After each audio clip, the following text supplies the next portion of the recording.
ID card দিয়ে আপনার কয়টা সিম রেজিস্ট্রেশন করা আছে কিভাবে এটা দেখবেন, ঠিক আছে, এবং আপনার আইডি কার্ড দিয়ে কোন কোন নাম্বার রেজিস্ট্রেশন করা আছে, ঠিক আছে।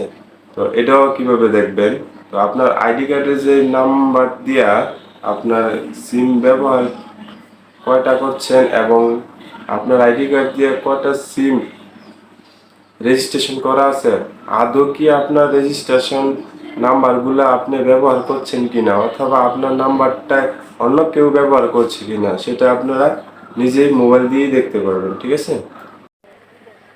আপনার আইডি কার্ড দিয়ে কয়টা সিম রেজিস্ট্রেশন করা আছে আপনি দেখে নিন। প্রথমে ডায়াল করবেন *16001#। আবার বলছি *16001#, তারপর ডায়াল করবেন।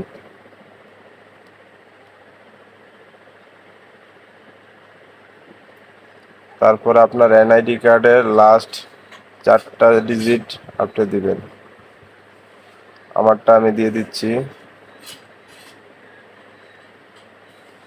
তারপর এখন একটা মেসেজ আসবে,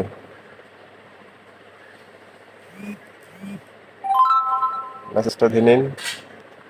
এই যে বন্ধুরা দেখুন, আমার একটা বাংলালিংক নাম্বার লাস্টে 980, গ্রামীণ নাম্বার একটা 380, গ্রামীণ নাম্বার 75, 577।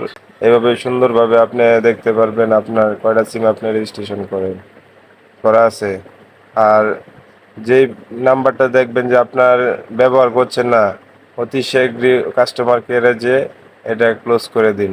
তো যদি দেখেন যে আপনার জানা মতে যে আপনার সিমে রেজিস্ট্রেশন করছেন যে 4টা, তো এখন আপনার দেখা যাচ্ছে যে আপনার সিমে রেজিস্ট্রেশন হয়ে গেছে 6টা বা 7টা বা একটা বেশি।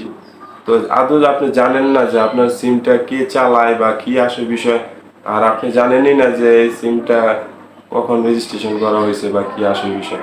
তো কি করবেন, আপনি অতি শীঘ্রই কাস্টমার কেয়ারে যাবেন, যাওয়ার পরে ওই সিমটা আপনারা ডিঅ্যাক্টিভ করে দিবেন। যেইগুলা সিমগুলো আপনারা অলরেডি ব্যবহার করছেন এগুলা বাদে যেগুলো আপনি জানেন না বা কে চালায় ব্যবহার করছে তাও জানেন না, তাহলে আপনার কাস্টমার কেয়ারে গিয়ে আপনার আইডি কার্ডটা নিয়ে যাবেন এবং সিমটা অতি শীঘ্রই ডিঅ্যাক্টিভ করে ফেলেন, ঠিক আছে। তো অতি শীঘ্রই বাদ করে দেন, ঠিক আছে। তারা অটোমেটিকলি আপনার আইডি কার্ড থেকে ওই সিমটা ডিলিট করে দিবে। তখন আর ওই সিমে আপনারা ওই ব্যক্তি ফোন দিতে পারবে না বা ব্যবহার করতে পারবে না, ঠিক আছে বন্ধুরা।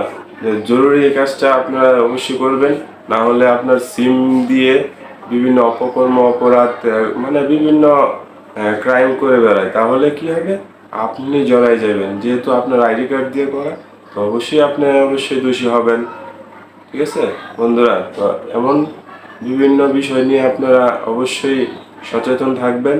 আর ভিডিওটি ভালো লাগলে অবশ্যই লাইক করবেন, শেয়ার করবেন এবং সাবস্ক্রাইব করতে ভুলবেন না, ঠিক আছে। ভিডিওটি আপনার বন্ধুদের কাছে শেয়ার করে দেন, যাতে আপনার পাশাপাশি আরও কেউ এটা দেখে সচেতন হতে পারে। ধন্যবাদ বন্ধুরা, দেখা হচ্ছে পরবর্তী ভিডিওতে। ভালো থাকবেন সবাই।